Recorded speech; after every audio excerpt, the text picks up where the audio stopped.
The NFL season is here, and the Lockdown Defense Sports Network welcomes you to another NFL season. We are here to give you a front row seat to the pulse of the NFL. Join us every Tuesday night as we break down the latest news, dissect the hottest headlines, and fire off fearless predictions that might shape the future of the league.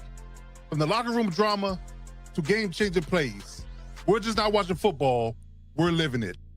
As the entire hit squad with young RG Robert Garcia, Coach Mike Dub, the real AG Alex Givens, and yours truly, Coach Defense, joins forces with the NFL Nation Live crew, Ref Guru, Violator, and the Saudi pirate himself, Captain Jack Rackham.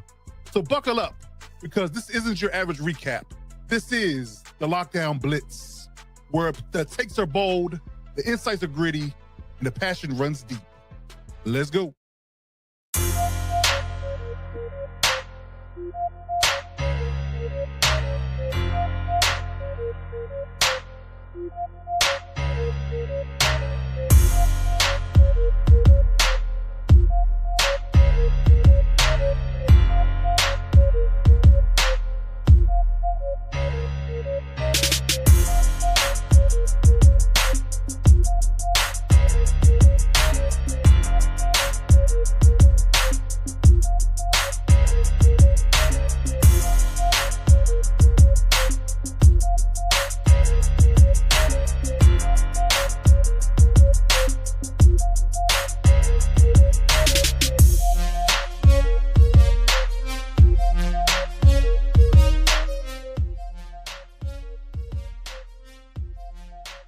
To all my heavy hitters, the Lockdown Defenders, welcome to the Lockdown Blitz, Week 14. I'm your host, Coach Defense. You are joined in to the Lockdown Defense Sports Network.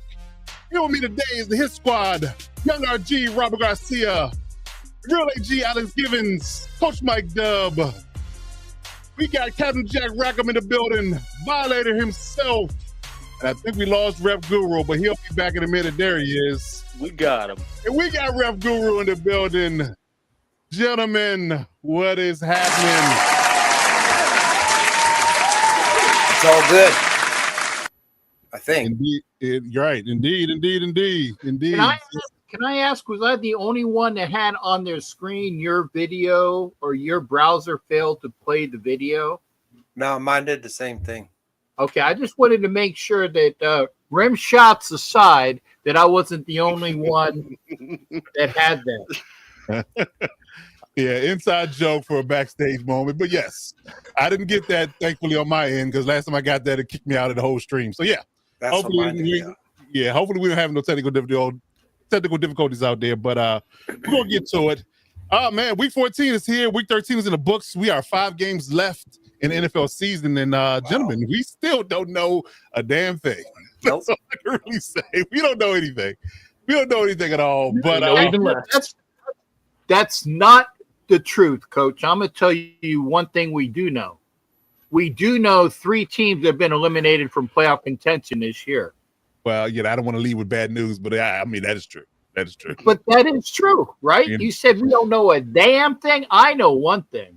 I'm already looking at the mock drafts. Let's put it that way. Okay, fair enough. Indeed. Well, hey, man, let's go around a real quick temperature check. How's everybody feeling? Young RG, Robert Garcia, good brother. How you feeling? Welcome back. What's going on over there in your world? Nice jersey, by the way. Feeling great, man. Oh, appreciate that. Yeah, man, I'm feeling great. Obviously, coming off a no divisional win. Feeling as good as you can off a bye week. Love it. I love it. Ref Guru, good sir. How you feeling there? I got your bye week shot, right? Ref Guru, good sir. How you feeling out there? What's going on with you? It's all good. Southern California, we got some of the rain over with, I think. So, it's all good. I think I don't think the Chiefs are out of this thing, though. Yeah, we're going to get to it. We're going to definitely talk about that and a bunch of other things. I definitely want to cover that. Definitely want to know where everybody's thoughts are. Our resident Chiefs fan, I'm going to him next. The real AG Alex Givens. How you doing, sir? Boy, I hope you're right, Ref. But, I feel like a broken record at this point.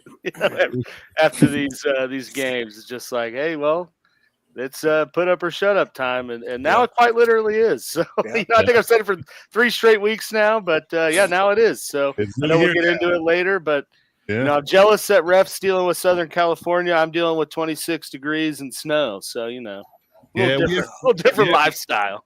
Yeah, a little 34 degrees of freezing rain up here. So yeah, we definitely get the vibes of that. Sure, for sure. Yes, indeed. Coach Mike Dub, good brother. How you feeling out there? What's going on in your world? Hanging in there, man. No complaints. Coming off a good Thanksgiving week. Hope everybody had a good, restful Thanksgiving break. Or Thanksgiving holiday, I should say. Yeah, I mean, listen, the season's going along. We're just taking things as it goes at this point. We came away with a loss on Sunday night, but it was a valiant effort. We put up a fight. At this point, we're just trying to find some anything positive we can find. So, I'm in the same boat as you, Captain Jack. Indeed. Speaking of Captain Jack, how you feeling out there, good sir? Outside of perusing mock drafts early in 2025. Well, hey, I can say this: it's great to be a Florida Gator. Say it's great to be a Florida Gator. It's great to see a friggin' football game that's worthwhile. I was there in the swamp watching my Gators, and yes, I am biased. My Gators kicked that Florida State half-asses, that's the semi-holes, that ass this Saturday night. Come on, people, you got to get that joke, man. No, we do. It's funny. Semi-holes is great. Yeah, I get it. Yeah. I haven't ever heard that one before. That's a good one. Well, thank you. Yeah, I'm teaching you more stuff tonight. There you go. But yeah, as far as the other game, I actually drove from Gainesville to Moody Air Force Base that night, and then to Atlanta, and it took 7 hours to get to Atlanta to check out the Black Hole ATL Club. 7 hours on Sunday. I got there at halftime. So nice. For folks that are driving, Thursday, like after Thanksgiving, remember that there's more traffic on the roads. And I did plan early, but I still didn't make it. So anyway, great to be here with the crew, and I'm all full of vim and vigor as normally. I love it. Violator, the good man himself, the man, the myth, the legend. How you doing, good sir? What's going on in your world? Hey, I'm feeling blessed, man. I had a great weekend of college football plus NFL football. And I'm full of food, family, and football. So I'm ready to talk and chatter with you guys tonight. Let's get it. I love it. Yes, indeed. So yes, we got a great show for you lined up here today. Of course, as always, we're gonna get into some headlines. We'll talk the ref real quick. We got some predictions to make. We got a jam-packed show, so let's top it off right here, right now. Let's start off with our normal segment. We like to get going with ref and talk about some controversial calls this week, to say the least. But let's get into our first segment called Ask the Ref. So I got some, I guess you can say, top level questions for ref, and I wanted to get his synopsis on it, and that's in this space. Maybe some textbook definitions, and then we'll get into his opinion on things that happened over the weekend. So for starters, let's talk about I guess we can label it as the criteria or the quote unquote definition of defensive pass interference, or DPI as they like to call it. So ref, what is your rule book, textbook definition and criteria that you look at from a DPI perspective when it comes down to officiating football games? There isn't one. Next question. Great answer. There's three primaries that we're looking for. Okay. Defensive back that has forearm into the stomach or chest area of a receiver, trying to push them away from getting to the ball. Okay. The second one is essentially, running over the receiver, and or which can be excused, if they're looking at the ball, right? If the defensive back is looking back towards the ball, he can't obviously also be looking at the receiver. There could be collisions there. That's a judgment call depending on the circumstances. We can get on into the nuances of that if we want to. Okay. And then the third one is some sort of other restriction. defensive backs grabbing an arm, grabbing a jersey, grabbing a towel, grabbing the wrist, pulling the forearm down, some sort of something that keeps the receiver from being able to, get in position to be able to make the catch of the ball. So the generalities seems pretty simple until you start having, 2 or 3 guys going downfield at NFL speeds, balls in the air, and all kinds of stuff happens, and you have to make those split-second decisions. Now, if the official who has the receivers as their primary key, primarily, if you will, field judge and side judge, if they're doing their job, they've been watching those receivers ever since the snap. They've been watching them in the 5-yard chicken fight zone, and they've been watching them all down the field. So they've had a chance to observe all of this before the ball even got there. So by the time the ball gets there, you have what it really amounts to then an escalation. So you've been watching them all the way down the field, and you've had a little bit of time to see, is the ball coming our way? And if it is, then you're going to be taking a little bit harder look at what they're doing. And so you just have to gauge that activity going down the field. There could be other factors as well, but those are generally what we're looking for. An arm bar, some sort of restriction, or the defensive back, essentially, if you will, not playing the ball with his head is towards the receiver and not towards the ball. Okay. So does face guarding as well play into that criteria? Not really. It used to. Face guarding used to be a thing. But the problem was that the face guarding got its start because the defensive back, would put his hand up in front of the receiver's face, allegedly trying to keep him from being able to see the ball. Then they got more creative. They're like, well, we're not going to use our hands. We're going to use part of our body, shoulder, arm, left big toe, whatever we can get in there. And so face guarding kind of became not really hard to really define or defend as a play. It became almost non-existent because there was people doing so many other things. So they basically just grouped all of the things that include face guarding with the hand to face guarding anything, the body, cheerleader, pom-pom, whatever, and grouped it into not playing the ball. Okay. Nice. Okay. Good stuff. Good stuff. Yes, indeed. So I guess a follow-up question to that would be, how does the catchability of the ball play into it? It used to be a factor, as did the old force out, right? Where they would say, oh, well, the receiver would have caught the ball if he wasn't forced out. Well, how do you know if he would have or not? And so between the force out and the ball catchable, not catchable, they've basically taken those things out of the ability to call pass interference. However, I think that although whether the ball is catchable or not really isn't a determining factor, I think there's a lot with regards to why that was a thing back in the day that still lingers. And I think for some officials, especially the older officials, if you will, still use some of that in making a judgment. I know I did when I played. That doesn't mean you can't have pass interference. But if the ball really is headed towards Section 308, row 17, seat 42, I don't think I have pass interference. You also, by the way, don't have pass interference if the ball is tipped, but we all know that. Right. But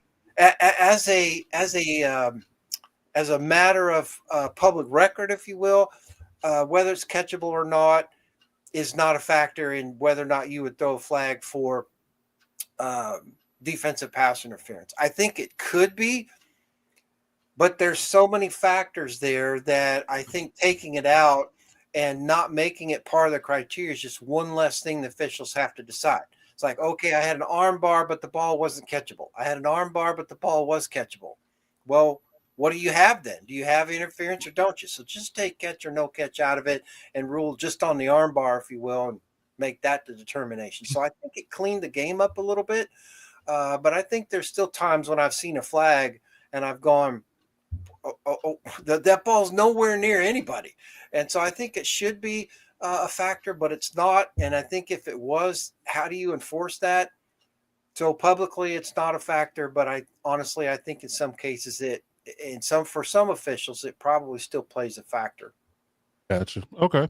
Well, I will preface this by saying that YouTube gave me a warning last week about our showing of clips in the large space. So we don't have any film to break down, but just from I guess your general memory perspective, 2 calls that I had in mind in regards to people had a lot to say about in whether it was or was not a call. First and foremost was, I think actually both of these were for the Colts game. Now I think about it. Yeah. The Colts game against it was actually the Houston. Texans receiver going against Kenny Moore. Yeah. And they called PI on Kenny Moore in a critical part of the game. If you want to speak on the criticality or on the timing of the game as well, that's something we can touch on. But what was your take on the Kenny Moore foul? And then we'll talk about the Alex Pierce foul as well, because there was a catchable, non-catchable conversation in that particular space where they called DPI as well. So what was your take on the Kenny Moore DPI against Xavier Hutchinson in the Texans Colts game?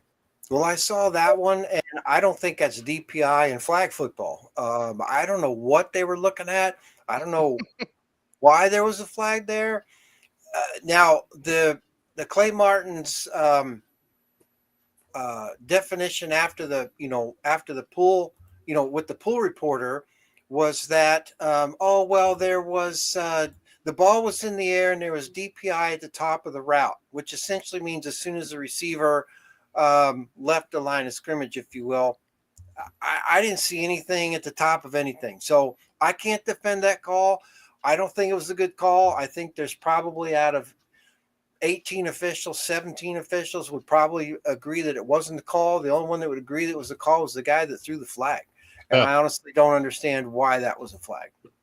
Okay. I don't see any way that we can defend that call. Gotcha. Okay. All right. And Alec Pierce, I want to get his name wrong. Alec Pierce foul. He was running down the sideline. He had to step on the receiver. The receiver kind of fell down and took him with him, and the ball was thrown, to your point, in row 306 in the luxury boxes. So a lot of people, including Chris Sims, was up in arms about the fact that they didn't think it was a DPI because it was uncatchable. Yeah. So what was your take on that? I know you kind of explained the idea that was kind of not a thing anymore, but yeah, I don't recall that I saw that one. We probably have to review the video on that. But based on what I think we're saying, I really don't understand why that would have been defensive pass interference. However, if their preferences, if you will, say, catchable, not catchable isn't a factor, then you can't argue that it wasn't DPI. But okay. I think it doesn't send a good message if and when the broadcasters or someone who's not in the know says, well, that shouldn't be DPI because it's not catchable. And I'm like, well, yeah, maybe back in the day it shouldn't have been. And I think you could have defended it wasn't because of that. But if the public statements that the NFL ops is putting out to the coaches and everybody else that catchable, not catchable is not a factor, then I think you have to call DPI. How could you not? Well, what else would you defend it as? We'd have to probably look at the actual play, determine what the contact was that required that. But I don't think the fans should get all wound up about whether it was catchable or not catchable as part of whether or not there wasn't a flag. Whether or not there wasn't a flag should have been determined by something else. Got it. Okay. Good stuff. All right. Okay. I did put in the DPI call in the chat if you want to check it out, just for some context. But I meant to actually at you on Twitter about that, but I forgot. I did the other one, but I forgot that one. But I did save it. So I appreciate that clarity on that. Guys, you have any questions about those particular calls before we talk about field goals? Nope. Okay. All right. I mean, not on those calls, but yeah. I was curious, Ref. Talking about considering making a call or no call, is there any weight given to like the receiver and the corner safety? Both kind of fighting for position. Those are all subjective determinations that have to be made in the moment. Yeah. Those players all have a legitimate right to the ball. But yes, there's a preference towards the offense, particularly with regards to dual possession, if you will. But the defensive back's probably not going to get the benefit of a doubt if he arrives early. The bang bang plays, probably going to get no flag, if you will. So to answer your question, is there preference? Not from a who do we like, who do we don't like standpoint. There would be a preference towards the philosophy, which is the offense. Although they both have the right to the ball, the offense really can't be impeded from catching the ball. So I don't know if that really answers your questions, but I would say the officials are going to look at that first. In other words, did the receiver just not get it done, or did they get feet tangled or something like that? Or did the defensive back commit something that we've talked about that warrants DPI or potentially arrived early, right? Hits him in the back before the ball gets there, or there's some other kind of contact. Where you get into trouble, which is the other part of your question, I think, though, too, is when there's three or more people involved. Let's just take a scenario where you have one receiver and two defensive backs, and maybe a corner or safety involved there. And particularly when they're by the sidelines, the field judge or side judge is going to have to get help from the back judges in the middle of the field with regards to contact, because there's no way that one person, just the field judge or side judge, is going to be able to determine what all three players are doing. They could maybe make a decision on two of the three, but they're going to have a look over to the back judge to see if the back judge has any help with regards to whether or not any part of a DPI penalty is warranted there. And you'll see them look at each other, communicate as to whether they do or they don't. In some cases, the back judge might even have had a better angle than the field judge. And if that back judge has seniority, if you will, over the field judge might have thrown a flag, and he'll come over. The back judge would come over, and this has happened before, and say, if you've got a flag for DPI, it's not DPI. And they'll essentially say no flag, or they picked up the flag. So, but I wouldn't say there's a specific preference. We're not taught to look at a specific preference, except to give the offense benefit of the doubt. Okay. Fair enough. All right. He gives us clear, concise answers. Hard to give a rebuttal or a refute or yeah. Well, and I'm not gonna bitch or anything. I just am curious from the ref point of view what all they look at, and I mean it sounds like it's a lot. Yeah, because you have contact, you got potential contact at the snap, you have potential contact down the field. Then you have to decide did it have an impact on the play? And when you've got plays over the middle that are downfield, you've got a field judge who's 40 feet away and a back judge who's 30 or 40 feet away having to make those calls. Maybe the line judge has a peek at what happened, but in the old days when we had the umpire in the middle of the field, as soon as the ball was released, they would turn around and look downfield in order to, basically you had it boxed in.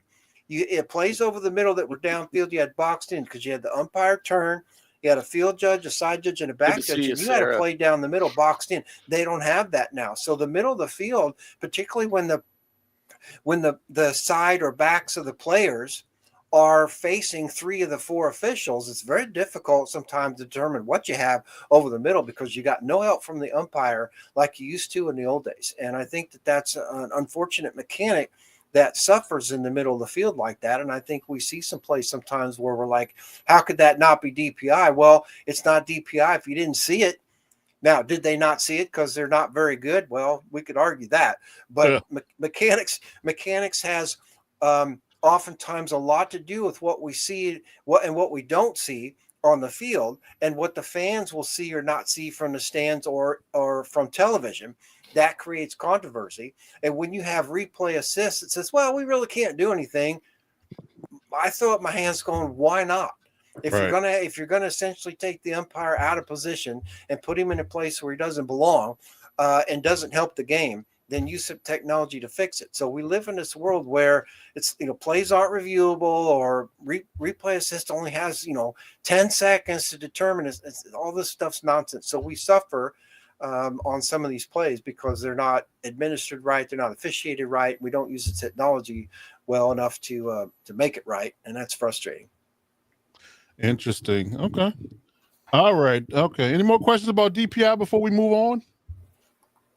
Yeah, so you guys get on me for double entendre, and I did not even say a word about DPI. Wow. Okay. And total reversal. This time we were all thinking defensive pass interference, and your mind is completely utter. Out there in left field. Come on back in, Cap. Come on back into the bullpen. I ain't in left field. You deliberately left that crap up there just to taunt me. I got what if there's any other questions, we'll take them. But I got one for you guys. I think that should come out this week because no one else is going to talk about it, and our fans here on this show are going to get some really cool insight. I think it was who Pittsburgh played this week. It's Buffalo. They didn't play. Was it They Buffalo? didn't play this Yeah. week. They didn't play this week. They got their asses kicked. Oh, Well, yeah. yeah, I think it was. They were out there. I think it was Buffalo. Pittsburgh Buffalo. It was It some was. game. I think it's It Pittsburgh was. Buffalo, where there was a penalty after scoring play, and they assessed the penalty on the kickoff when everybody else thought it should have been on the extra point. You guys Right. remember that? Yeah. So let me tell you what happened. All right. After any down, but particularly scoring plays, but after any down, before the ball is spotted, which means the umpires, or it could be any official, but usually the umpire, sometimes the referee, will get the ball, go in, set it down, and then go back to their respective position, right? That's that seems very benign to the fan, but the official getting hold of the ball and setting it down before the next play is extraordinarily important, because after the previous play has been ruled over, okay, whistles are plays over by rule, so we blow whistles. The next play is not considered started until the official has placed the ball. So look at this scenario. There's a touchdown, okay, and a personal foul. Okay. The question really is, when did that foul take place? If it took place before they spotted the ball for the extra point, that's essentially a foul after the previous play. So therefore, it would be enforced on the succeeding spot, which would be the extra point. If the ball was spotted and then there's before the ball's been spotted by the, let's say, umpire, but before the snap there's a personal foul, well, that play hasn't happened yet. The other play's over because the ball's been spotted.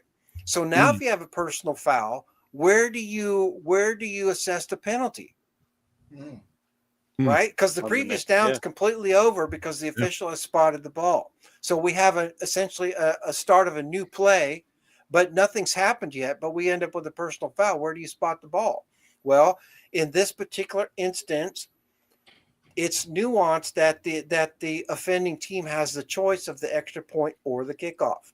They gave the Buffalo Bills the choice of the extra point or the kickoff, and they backed Pittsburgh up on the kickoff. NFL Ops is saying, well, the technicality of the official spotting the ball should not have factored into whether or not Buffalo had a choice. But the reality is, with the way the rule is written, it absolutely does. And so the officials got it right.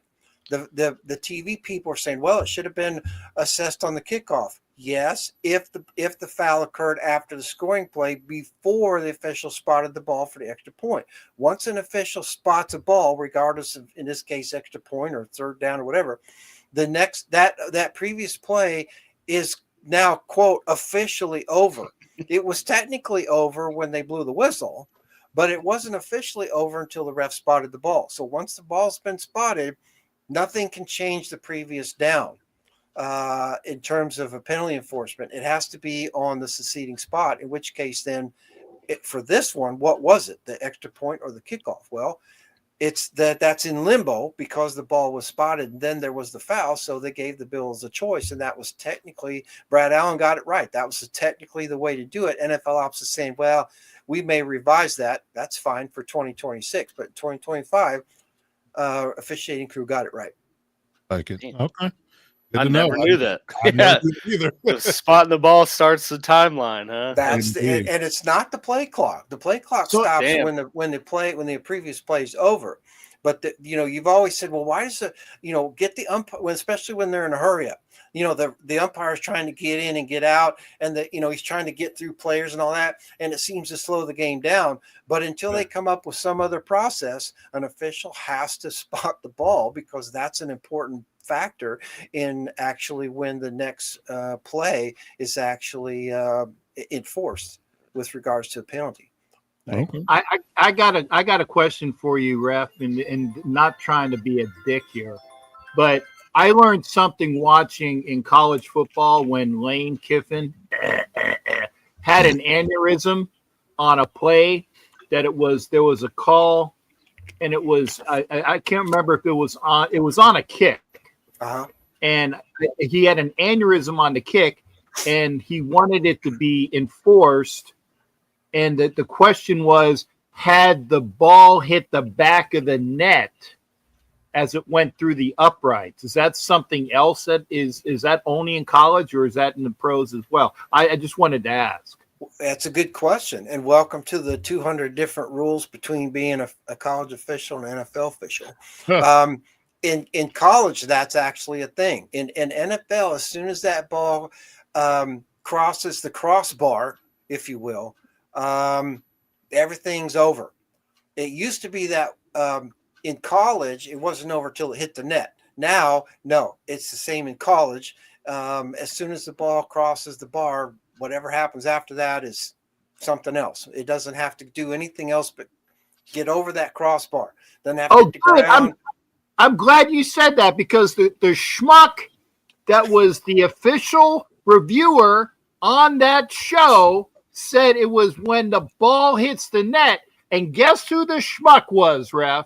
Oh, gee, I don't know. Gene Sterator? Ding, ding, ding, ding, ding, ding, ding, ding, ding, ding. I'm glad you said it. Lucky guess. In fact, they changed that. They changed that a long time ago. But in fact, because I've been on the field, right? So as a back judge, field judge, when you're under the goalpost there, as soon as that ball crosses the goalpost, whistles blast, because they don't want any curricular activity. So essentially, you're letting the teams know play's over, if you will. So yeah, as soon as that ball crosses the crossbar, if you will, it doesn't have it could cross the crossbar, and Bewitched could wiggle her nose, and the ball could stay suspended in the air till the end of time, and the play's still over. So. Okay. What if it went back through the upright? If it what? Ricochets back. Right. Oh well, there's all kinds of things it could do. Okay, but they're just saying, because when you say crosses the cross, if it's wide left or wide right? Well, that's the upright, not the crossbar. But well, that's what I'm saying. So what if it crosses the crossbar, but it's wide left and wide right? It's still over. I wanted that confirmed. Yeah, whistle blast. The net back there, his only job nowadays is to advertise for Allstate and catch the ball. You're in good hands. You know? Yeah, not according to Gene F'd up Sterator. I want to make sure that's out. That's the index card. Just call him Index. Yeah, he's been out quite a while now, and I think maybe needs to go back to the rule book. He wasn't even up on the rules when he was officiating. Yeah, well, I won't argue that point. Yeah. Okay. All right. So real quick, Rap, before you get out of here, what is your take, or what is your official ruling on the field goal it seemed like the Texas and Colts game just had a myriad of wrong things happen in this game, but the whole missed field goal, what is your take on that? I don't think we have an angle to know whether it was or it wasn't good. You talking about was there a field goal or was it extra point? Was there one of each? It was extra point. But Okay. regardless, what happened to the angle from the ref's perspective, like from the ground up? Remember you said the angle with the ground up? Yeah, so that's the problem that I have with this whole thing. First of all, I didn't see an angle that proved that it was good or that it wasn't. But being on the field, you're told, you're the field judge, back judge are under the goalpost, under the upright, and you're supposed to look straight up so that you can tell whether the ball, is inside or outside the uprights. Well, you're supposed to be a geometry major, and that upright is supposed to extend all the way to infinity. You're supposed to imagine that goalpost being 600, that upright being 465 feet, and you should be able to tell whether by being a geometry major, be able to tell whether the ball is good or not. Well, this is one of the areas where I think technology fails us, because when you're under there, that's, NFL officials are pretty good. When you're under there though, and you're looking straight up, I can tell you that your neck doesn't like being in that position, and it can mess with your eyes. Who walks around like this all day? I don't know anybody that walks around like this all day. If you walked around like that all day, you'd probably be really good at this. But I found it very frustrating to be told that I have to stand under the goalpost and look straight up and determine that a ball that goes right over the top of the upright is good or not. Very frustrating. If the back judge, I think it was the back judge, said it was good, until we have a better angle that proves that it wasn't, all we can do is go with it that it's good. What used to frustrate me is that the referee, who's in the middle of the freaking field at the other end, doesn't give us a look as to what he sees right down the freaking middle of the field. Yeah. He leaves it to two guys under the goalpost doing this to try to decide if the ball's good or not. This is insane. And I don't understand this. It's the worst. They look at each other like the second worst. Yeah, that's gonna say it's my favorite part when they look at each other like, "What are you gonna do?" Exactly. I don't know. Well, who's shooting first? Yeah, and you know what here it gets even more insane. When you're in the as an official, here's how it goes. If it's down, this is what they teach you. I don't know what the NFL decides to do or not, because they're all about optics with regards to, do they look good? But in college, particularly or high school, whatever, if it goes down the middle, you both signal good. If it's off to one side or the other, they don't even want the far side official even signaling what they have or they don't have. It's all on the one official. If the ball's over here, as to whether it's good or not, they don't even want that other official on the far side even signaling. So basically what you do is you have two officials under the goalpost. When the ball goes right down the middle, exactly what was said there, what do? They look at each other and go, yeah, it's good. Let's both put our hands up. Well, duh.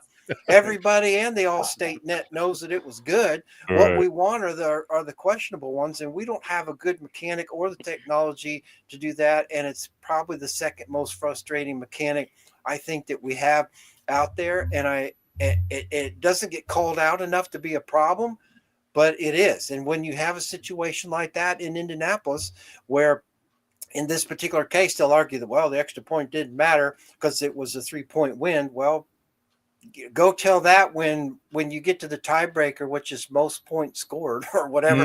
I mean, Indianapolis beats Houston by 4 points, and Houston beats Indianapolis by 3 points. Well, it was only 2 points really because of the extra point, but now it's 3. So it's a nightmare. I don't think the mechanic is good. I don't think we have a good enough angle to see whether it was good or not. I don't think it was good. I can't prove that it wasn't. We got to go with what the back judge on the field said, and until we have other evidence. But this is one area where I think they could really use some technology and they don't, and it's frustrating. Hey, I got something for you. I swear this is not BS, okay? Because they got the chip in the ball now, right? Yeah. If they have the chip on, and it's on both ends of the tip, right? Yeah. Okay. Yeah. It makes sense. Yeah. If you put a laser. I like the way how I say that. A laser, like a freaking laser, at the top of the uprights. Yeah. If there is a chip that goes outside of that laser, it turns red. They can something, Cap. That might or be it turns green. $1 billion idea. If it's good, it turns green. If it's not, it turns red. As long as there is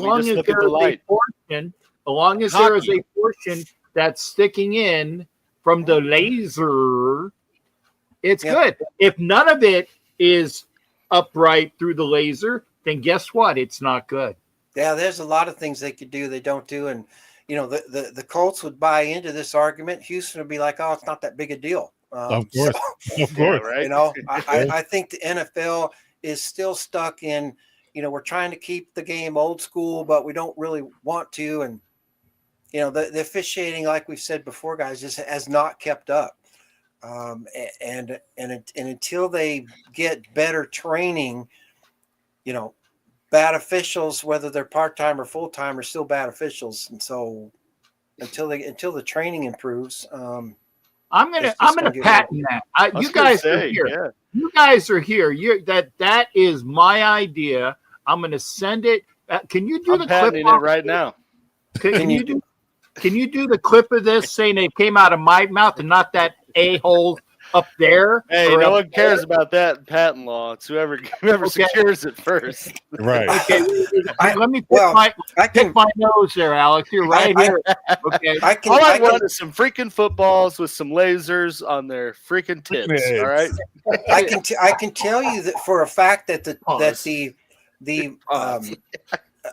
all aspects of technology that could be implemented to help the game and or the officials is and has been discussed.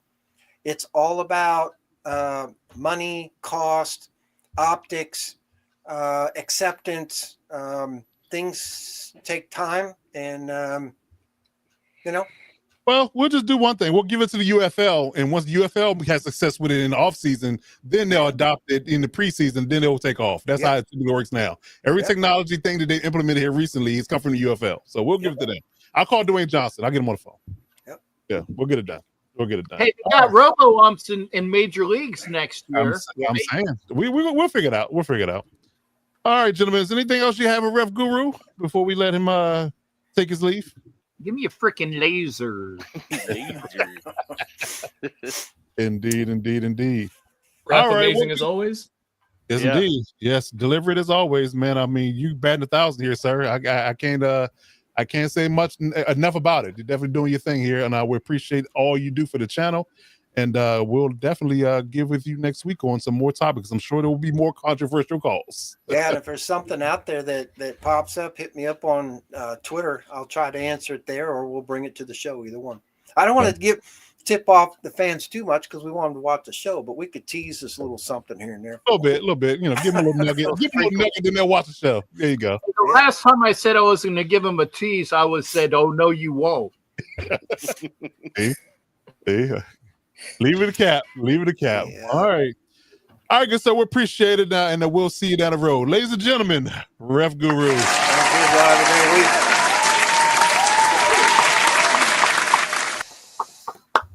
All right, good sir. We'll see you down the road. Good to be with you. All right, gentlemen, let's get into some headlines. Hit Squad headlines. All right, so it is a lot going on in the football world here right now, right at this moment. It can't stop, won't stop. It is all abound here. It is all abound. We're going into week 14, and things still haven't panned out in a sense. In 93, we're going to get to here. One of our topics is addressing what you're talking about, so we're going to get to that. So we're going to get to their questions in the chat as well. We see you guys out there, but I want to get you guys' opinion on this because at this point, we just need to say the quiet part out loud. Who do you have, in the mix? Who is your guys? And we've given our hot takes, our predictions. Some are holding true, some are in the toilet, but, to start off the headlines today, let's just talk about what is what. Who is your front runners in AFC, NFC? Now, we split down the middle here. Me, Captain Jack, and Alex on one side. We got Robert, Violator, and Coach Mike Dub on the other side. So, we're going to let Robert's side do the NFC, and our side going to do the AFC. So, Who is your front runners in that conference, and who do you got making and who you don't at this point? Let's start with the young RG. Yeah, man, it's got to be the Rams at this point, man. I mean, they're just clearly the best team in the league, albeit they had a very shocking loss to the Panthers. Kitty go meow. Crazy. We called it at the beginning of the season, Coach. I mean, we said it that they would be a team that could compete, and with the fall off that the Bucs have had, hey, they got a good defense, they can compete. But besides the fact, the Rams are clearly the best. They got the best quarterback. They got the best defense as a whole, just all around playmakers at every position. They got an O-line. They got a running game. I mean, they're just the most complete team in the NFC right now. I don't think anybody can really hold a torch up to them. Again, had a bit of a rough loss, but to me, like every team this year has had one or two losses that are just inexcusable, and we don't even know how they lost it, but they did, and that's just the NFL. So, yeah, without all that being said, it's going to be the Rams with my eyes.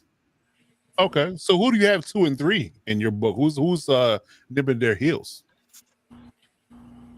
Man, I mean, I feel crazy enough to say, as rough of a start to the season that they had, the Cowboys are really coming into their own. That defense playing so much better, like I mentioned, than at the beginning of the season. That offense has always been electric with Pickens and Lamb on the outside. So I'd probably go with Cowboys in my 2 spot. And then the 3 spot is where it really starts to get rough. I can't believe I'm even saying this, but it probably is the Bears. I mean, they're the 1 seed right now. I don't think they'll stay the 1 seed. But, I mean, they just keep finding ways to win. And I'm sure Alex will tell you, winning is a skill that teams have to, learn or sort of, refine over time. And that first season with Ben Johnson, man, he's completely turned that O-line around. That run game is electric. I mean, damn, they're going to be a scary team come January. Okay, fair enough. Okay, I like the breakdown. I like the reasoning behind it. I definitely can agree with the first 2. That middle team is scary. The Cowboys definitely scary, but I'm still waiting on the shoe to drop on the Bears. I hate to say it because I love the team. I love Ben Johnson. Hey, you better be stop talking shit about them Cowboys. Oh Lord, the hats are coming out early. The hats are coming out early. But Violator, good sir, who do you have as your front runners in NFC and why? I'm going to echo Robert with the Rams. Most complete team. I'm going to give them the edge with coaching. Everybody's pretty much healthy. And with the addition of Devontae, now that offense can strike quickly. So they're my number 1. Number 2, I'm going to say Seattle because they're quietly putting together, this little movement of theirs, this ascension, I'll call it. Right. Donaldson is really feeling himself right now. So they're a real young squad, but I like the way they're being coached outside of the box, so to speak. It doesn't look like the Legion of Boom, but they're getting the job done. So the Seahawks are my number 2. I like it. Okay. All right. You got a number 3 on the books? I'm going to have to go stick the Packers in there until they're completely eliminated. Gotcha. Like I said, Jordan Love really matured. I'll just put it that way. He's matured. He knows how to use the weapons allotted to him. And as long as Josh Jacobs doesn't have a broke ankle, he's always in the mix, man, with that run game. I like it. Okay, good stuff. Coach Mike Dubb, what you got on your side? Who you got as front rows in the NFC? Look, we're all on the same page. Just like everybody else is saying, the Rams to me look like the most consistent takeaway. I know they had a tough loss this past week, but sometimes that's the best thing that can happen. At this point in the season, because it's still time for them to, reevaluate the film and it's a down to earth kind of loss right there. So I talked about their defense last week. I mean, it's a championship style defense. They're young. And then on the offensive side of the ball, they have veterans. They have, the experience. They've been there before. I think they're the most well-rounded team. So I'm going to take the Packers the Rams as the number 1, in my opinion. Okay. Who do you got 2 and 3? So I'm with Violator. I have the same 2 and 3, just in different orders. I probably would put the Packers number 2. I've been high on them since they made the trade, and it's continuing to pay off. Myles Garrett is having a great year. I don't want to say that that Michael Parsons is slipping under the radar, but he's having a really good year. Yeah, you know what I mean. The only reason I say that is because Myles Garrett is having such an outstanding season, but Michael Parsons is having another outstanding season as well, and I think that can be, the edge and pushing them above and beyond. Partner that with how Jordan Love is looked, like Violator said, and then how about those weapons that finally came out and started to show some consistency. I think Christian Watson had a big game last week. About time, so it looks like they're finally trying to come into who they wanted these guys to be. So the process looks like it's where it's taking its toll, or at least paying off, I should say. And just like Violator said, Josh Jacobs is the heartbeat of that team. As long as you can run the ball and play defense, you got a chance, and I think that's what they do best. I like it. Okay. Yeah, that injury to Devontae Wyatt is a big one, though. We got to watch what the Packers do in the interior going forward. Those guys, Quay Walker and company, Edgerrin Cooper, they benefited a lot from him taking up space up front. So them not having that could make them susceptible to the run. But I definitely like how they're trending for sure from the Packers perspective. But I definitely like that. No love for the Lions or the Buccaneers or the Eagles. The Bucks. Yeah, I will say the Bucks. I'm keeping an eye on them now that they're getting healthy. They are a team that I almost threw in the mix as well. But I just got to see, how they look, in the tail end of the season. The Bucks are a team that I will keep my eye on, and the Eagles.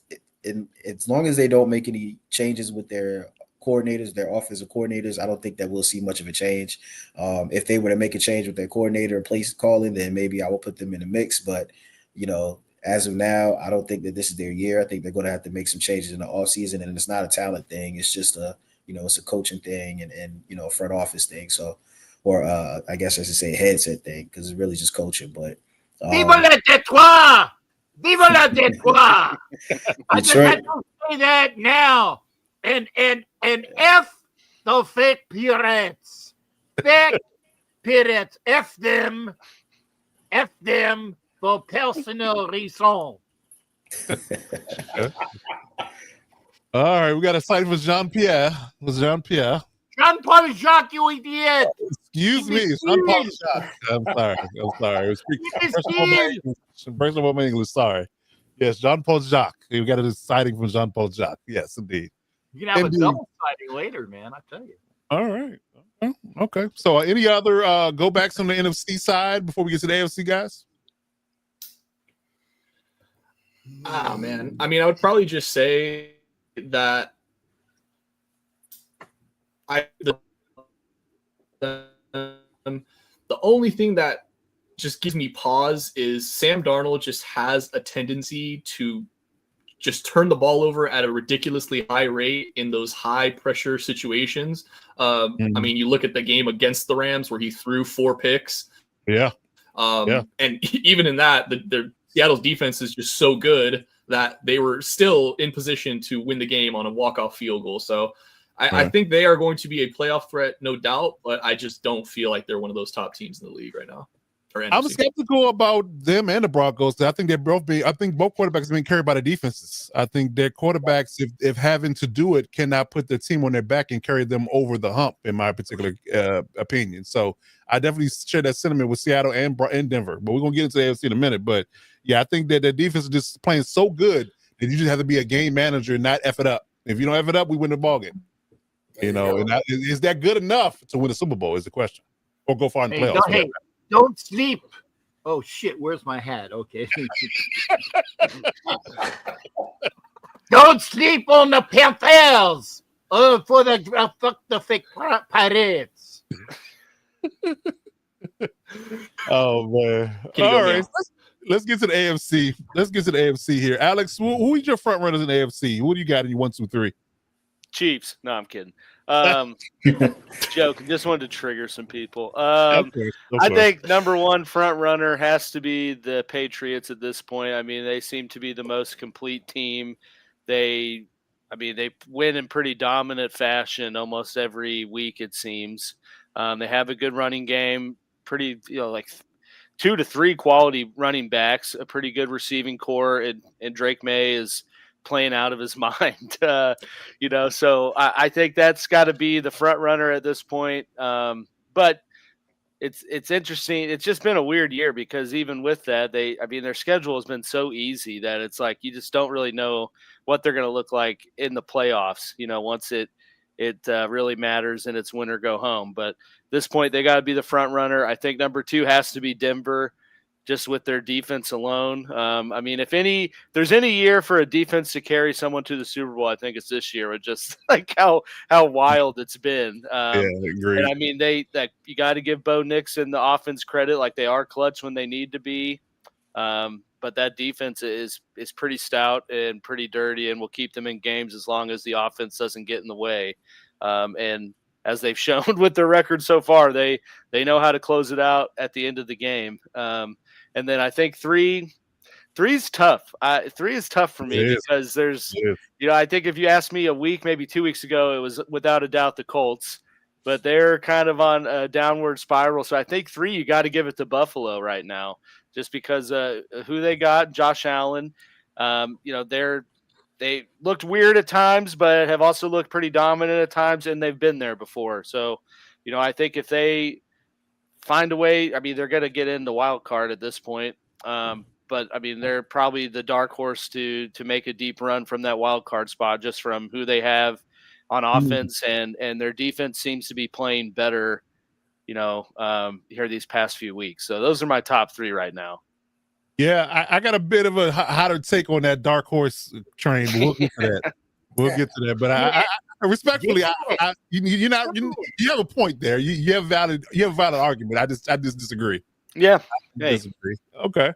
All right, Captain Jack, what you got on your side? Who you got 1, 2, and 3 in the AFC? Okay, 1 and 2 are obvious. And by the way, let me see who on this show actually picked Denver to be the AFC West champions this year.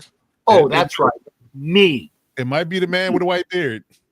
And that's not Santa Claus calling that either. Yeah, you're right about that. Okay.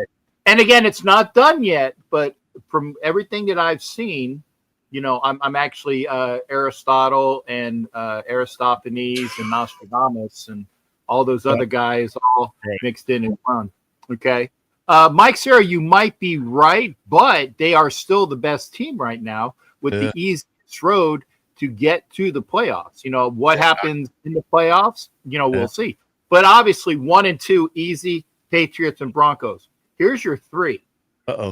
Here's your 3. And you might laugh. You might say, yeah, but. And if you want to see a yeah, but, I got a yeah, but anyway. I'm talking the Houston Texans. Oh, you stole it. No, I didn't steal shit. And I saw that DZ had it. Okay. Yeah. The way the Texans play defense, it's just exactly like the Broncos are charging that team. Yes, I said that deliberately for a pun. Okay. The defense is keeping that team in it. Now, will they be able to beat the ketchup and mustard crew? Remains to be seen. But I think when all is said and done, the Texans are going to take the South. And I think the Jags are actually going to be higher than the Colts when it all comes said and done, because I think Coach was talking about, Danny Dimes being going back to, screwing Indiana Jones and going back to Danny Dimes. The way they've been playing, and with that injury, especially with that broken leg, they're going to drop. So my team 3 is the Houston Texans. And Kansas City, depending upon what happens this week, you can definitely start making your tee times if you get beat. And I know I'm foreshadowing it and something later on. If you get beat in home by Houston, start making your tee times now. It'll save you some trouble. Number 3, the Houston. Wait a sec. Wait for it. Here it is, damn it. How about them Texans? Different cowboy hat, because that's a Texans hat.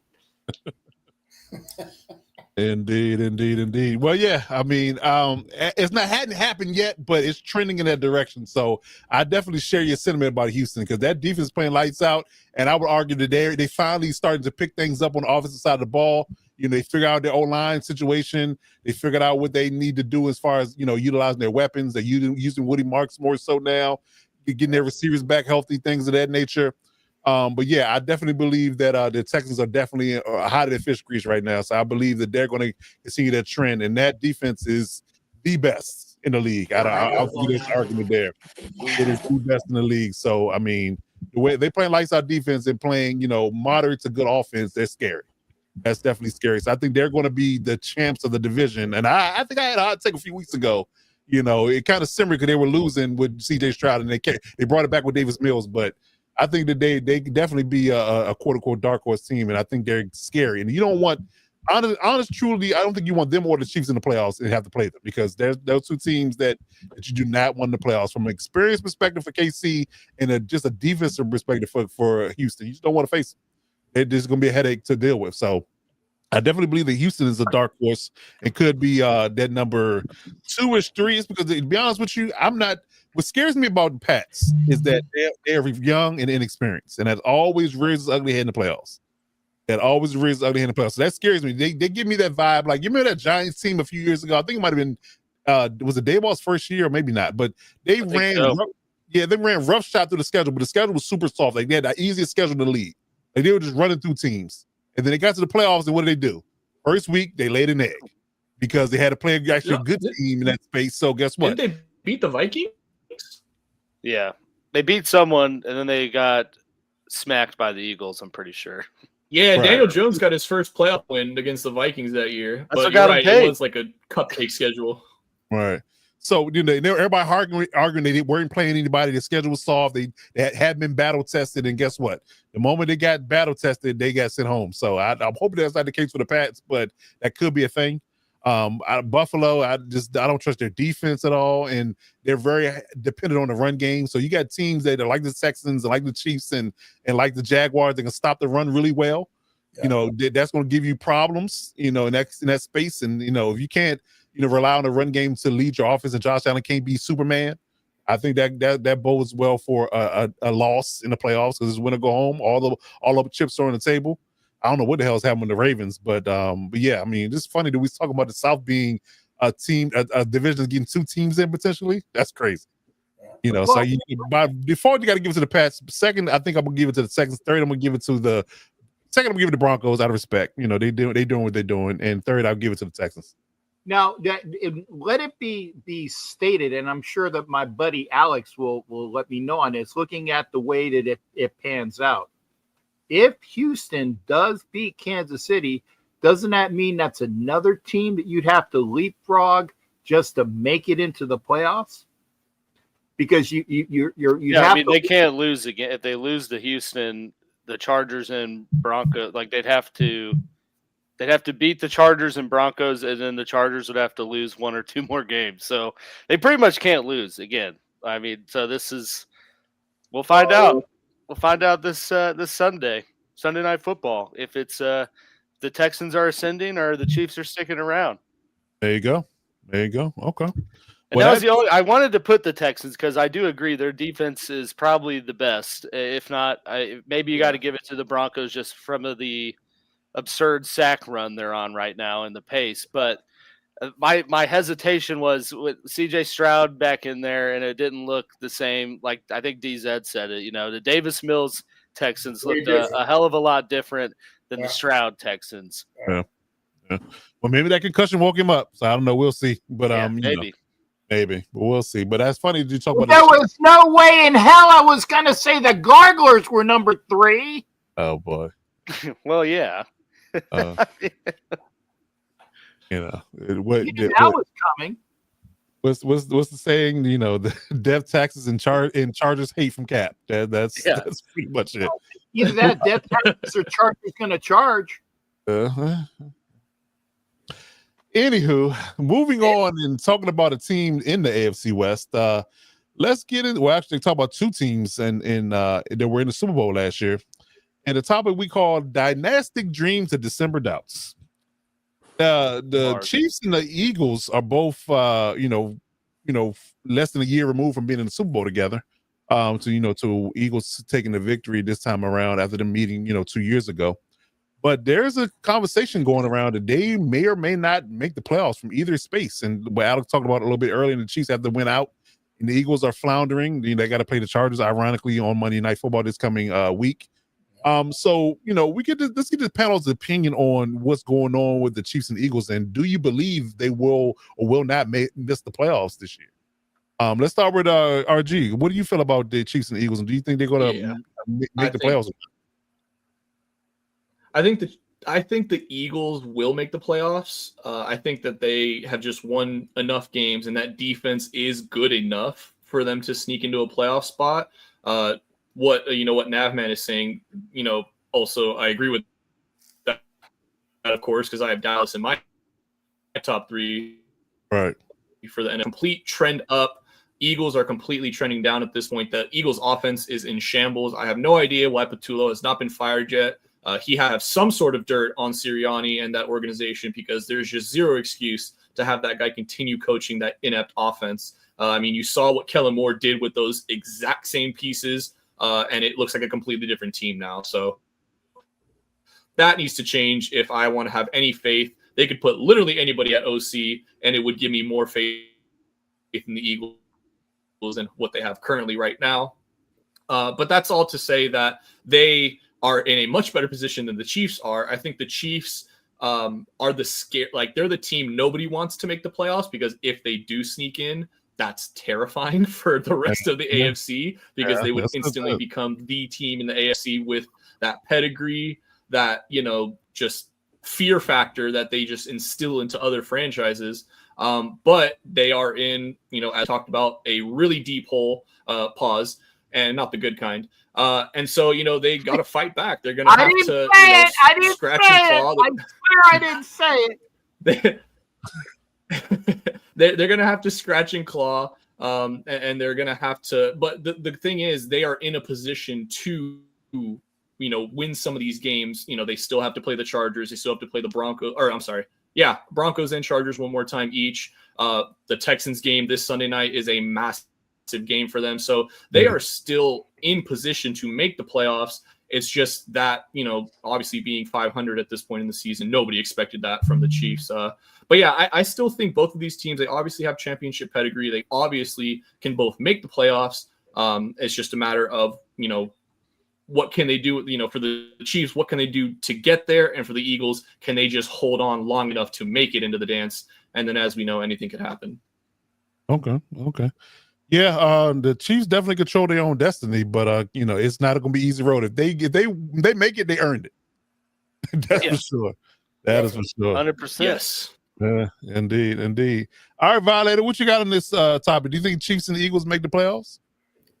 I'm thinking that they both can, but like we already stated, obviously, the Chiefs have the rougher road getting there, but in that turmoil can build more character. The Eagles, like I said, I don't know where that funk on the offense has come from, but that may rear its ugly head as the competition gets greater closer to the end of the season. But I do think with the wins that they already have, they can get in there in that division. But Dallas, don't be surprised, could knock them out. Yeah, Dallas is looking scary right now. I'm not going to hold you. They are definitely looking like a team that is out for blood, that's for sure. I definitely agree there. All right, Mike, what's your take on this? The Eagles and Chiefs both make it? I think the Eagles, yes, simply because I think RG said it already. They've done enough up to this point to where I think that they have the inside track on pretty much controlling their own destiny. And for that same reason, or for the opposite reason, I would say probably is why I probably would say no to the Chiefs. Because if I'm not mistaken, the Chiefs, even if they, went out, they still would need some help, from other teams, just in case, basically they don't control their own destiny. So that's where it gets scary. You got, Buffalo, Houston, even Pittsburgh has the edge over them. So if them and Pittsburgh end up with the same record, I think Pittsburgh has a tiebreaker. So there's just a lot that has to go in their favor. That of course is possible. You never count Andy Reid and Patrick Mahomes out, but there's just so much, stacked up against them that, it just scares me when the team doesn't control their own destiny. So I would say yes for Philadelphia and no for Kansas City. Okay. Fair enough. Well, Alex, I think you would say you're going to say yes on the Chiefs, but how you feel about the Eagles? Yeah. I mean, I got one more week where I can confidently say that. Like I've said, you can't count them out until they get knocked out, because people tried to count them out before and they've been on a hell of a run. So, we'll see what happens Sunday night. But for the Eagles, I kind of agree with everyone's sentiments that they've done enough at this point.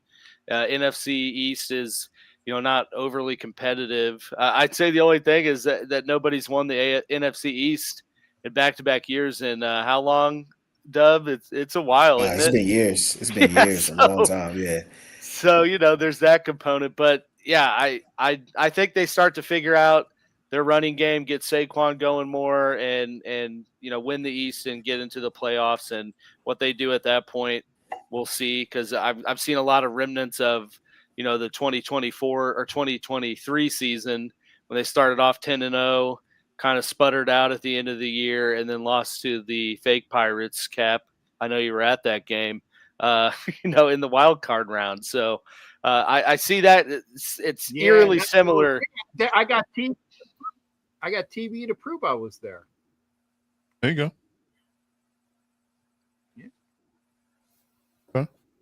I'm sorry. Did I step on you you can say something now, Alex. I'll shut up. Is he frozen? What? Am I frozen? Oh, no, you good. Okay. No, I was done talking. Oh, okay. Okay. Fair enough. Okay. All right, Kat, what you got? Are the Eagles and Chiefs both making the playoffs? And this is not out of pure hate, spite, and bile. I swear. It's close to it. But the easy answer has already been stated by everybody. I'm looking at the schedule, which makes it real easy. Okay. The Eagles got a win against the Raiders upcoming, right? They got to play the Commanders twice, okay, which they should split. I mean, at worst, with one of those. I'll give Dub a win maybe when after the Eagles play the Raiders. But they got to play the Bills, and the Eagles also got to play the Garglers, and then and that's the other thing. But the Chiefs, and again, I will agree that if they make the playoffs, then all bets are off. Literally, all bets are off. They will surprise because they got the pedigree, they got the chutzpah, they got the officials in their pocket. Oh, I'm sorry, but maybe not this year, but they paid them off enough. The official will be say, yo, Johnny, how much you paying? These last 6 weeks, the refs will remember who's paying them. That's all I'll say. But as far as that goes, like I said, if let's put it this way: if they get past the Texans, they got to play the Chargers again, but they're playing them at home. They'll get a win against the Titans. Oh yeah. They will play the Broncos at home. And then they get a win against the Raiders. They, like you said, they got to run the table. But even if they run the table, you still got to make sure that somebody else drops a spot. And I don't think that's going to happen. I mean, really. I thought maybe the Raiders fan would understand me blindly having faith in my team, but hey. No, I got you. But I don't smoke that shit. Yeah. You're on a totally different type of substance. I'm on natural air, dude. Natural air. On that blue pill. Yeah. Blue Chew. No, I'm not, because it's bad for my ticker. So F anybody that says that. That's a good one. Oh, man. So, but you're not wrong, Cap. I mean, yeah, even they got to win out, and even then, it's not all. They're not all in control, because the Jaguars have a tiebreaker over them. Buffalo has a tiebreaker over them. Right now, Pittsburgh does. So, and again, no, not pure bile, or vitriol, hatred, Ah, abhorrence. It's I hated. know, that way. It's hated. Throwing Jason. all these words out there. Yeah. It's just, if you look at what's going on, it makes it easy to say that the Eagles have an easier route to get in. Understood. I will Understood. say though that for the Chiefs, like you said, they do need a team to fall. Chargers are like, and I'm not even trying to say this to try to be a hater on my own team, but the Chargers' schedule, when DZ mentioned it earlier, it is brutal to end the year. I mean, like you Murders, said, bro. you got Eagles Monday night, you got Chiefs right after that. I mean, you Texans, Cowboys, Broncos. The Broncos Week 18 might actually be the easiest game in that, because by then they might have it locked up and they might not be able to move up in seeding, so they just might rest starters. It would be hilarious if the Broncos did to the Chiefs what the Chiefs did to the Bengals last year, Full or excuse me, circle what the Broncos did to the. Let them be, Yeah, right. exactly. Yeah. Yeah, I think we got the toughest schedule out of anybody, talking about people that's got vying for the playoffs, to be honest with you. But, you know, I'll save that for the Electric Shock podcast, talk about the Chargers in glowing fashion. We'll keep NFL here. But, yeah, the Eagles, just by virtual schedule, should, you know, I know Jaden Daniels may or may not come back, you know, here soon, so that could be a different ball game if he plays. Terry's back. You know, Jaden will play. In the hell, they gave the Broncos a game without Jaden. So I argue that could be a different ball game when they play the Eagles. But just on paper, you know, if the Eagles have the easier road, and to your point, they need less help. So they probably, if you had to flip a coin between the two, they would probably be the more likely to get in. But I don't like their offense. I don't like how they're playing. The defense will keep them in games, but the offense is very pedestrian, and you have to point the fingers at, although, you know, Sirianni doesn't want to do it, you got to point the fingers at the OC. That is the only clear difference in delineation between this year's team and last year's team, and they don't look like the same offense at all. Not even close. Nope. Not even close. So, you know, and I felt that burden with fantasy football and with Saquon Barkley, so I know. Preach. Firsthand. I would love to have a pedestrian offense, man. Are you kidding me? A pedestrian offense is light years above what we've had this year. That's fair. But yeah, the Chiefs are going to need some help, but I do think they got 2 built-in wins here. Them winning their first 2 games upcoming against the Texans and the Chargers, you know, much to my chagrin, would lead me to believe they will probably make it. But they got to get those 2. They don't get those 2, then yeah, it's pretty much over. But after that, you know, I think that they got a, you know, if they do that, they got a real good puncher's chance. If they don't, then, you know, especially starting with the Texans this week, it's going to be curtains if they don't beat them for sure. So we'll see how things flow. But yeah, I think we're all in agreement that the Chiefs got their work cut off for them, and Eagles most likely will fall into the playoffs. You know, just fall out of bed. We just need the Chargers to beat them in Montropolis Monday. All right. Right. There you go. Oh my God! Don't remind me. Crazy. All right. So we'll see how things flow, but it should be definitely a good weekend of football, and we'll know more come next week's show. That's for sure. All right, so let's move on down the line. Let's get into our topic, our rolling segment called Do You Believe? It is the first reaction to off-the-cuff answers that I'm going to get from the panel here. I got questions for them, and they got answers. They just don't know the questions. The questions aren't known to them pre-show, so we're going to get first visceral reactions, first right, you know, no prep, no research. They're going to give me their honest-to-God answers and what these questions are going to be. But getting into this week is some good ones here. So, let's see here. We got, let's start with young RG. I got a good one here for you. I think that you're going to like this one. So, do you believe that Kevin O'Connell gets fired by the start of next season? Oh, man. I mean, that's tough because Vikings fans are in hell right now. Watching Sam Darnold, and I know I have my reservations about Sam, but watching him ball out in Seattle, the JJ's worse. Man, they got to be, they got to be just absolutely pissed off. But you just can't, man. I think it's too soon. Obviously, this year has been a complete dumpster fire disaster. All 3 other teams in your division are just absolutely running away. Detroit, maybe not so much, but they're just they did lose to them for what it's worth, but divisional games. But yeah, I don't think he'll get fired. I think he gets 1 more year. And Vikings fans are praying that this 1 year is what shows JJ, kind of hoping he takes that leap. What you say about that twi? You imbecile! I just don't see him. No speed. I love when I just see him putting the hat on. I just don't think I know it's coming. Getting ready. I just don't think that, because we talked about this when we were talking about Mike Tomlin and the Steelers. When you fire a head coach, the sign of do you have a good head coach is when you fire him, how quickly will he be picked back up? And I think Kevin O'Connell is one of those coaches where if he got fired, he would get up almost immediately. The ink will not dry. You just can't. You got to write it out. Pause. Yeah. So I don't think he gets fired. Okay, fair enough. Yes, indeed. And to add to that, if you fire a coach, and this is an argument I would make for Mike Tomlin as well, if you fire a coach, who you got replacing him? Because if you don't have a better option, if you don't have a better option in place, then why are you doing it? Because we can argue he might have missed on JJ McCarthy's decision of being their franchise, but that's it. Everything else has been peachy. He's a great play caller. The players love him, all the good jazz. So only thing I really got to do is get a quarterback right, and he's back in business. For my money, he got a great GC, everything.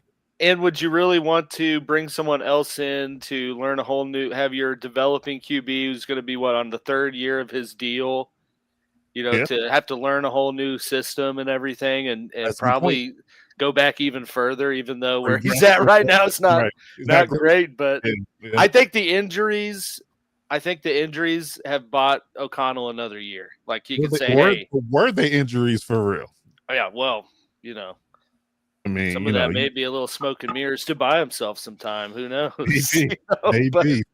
Playing a little dirty pool with the injury report, but that's just that's my conspiracy brain. But yeah, I feel you there.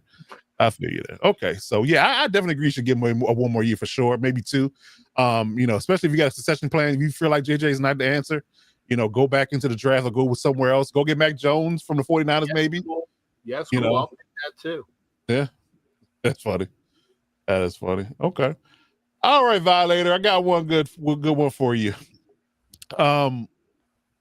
So talking about the AFC South, I think I've been kind of hinting toward this for a couple of weeks. So I'm just going to come out and say it right now.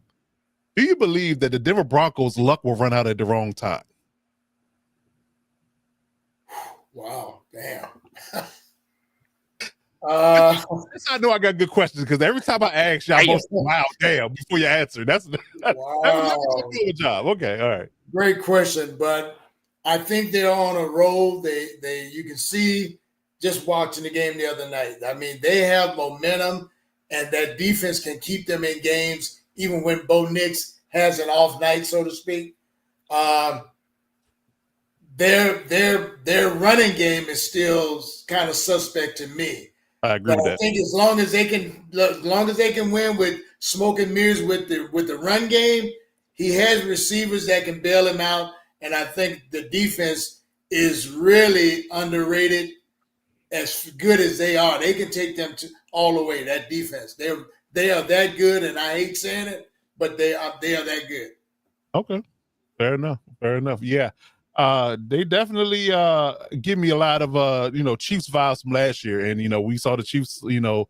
The clock struck midnight, and the Cinderella slipper fell off at in the Super Bowl. So will that happen to the Broncos in any space in the playoffs, especially when they haven't made it's a pretty young team in their own right. A lot of those players haven't been in the playoffs before to a large degree. So that's something that we have to keep that in mind going into the playoffs. But they're playing good football right now. And Sean Payton's a great coach, so you can't take that away from him.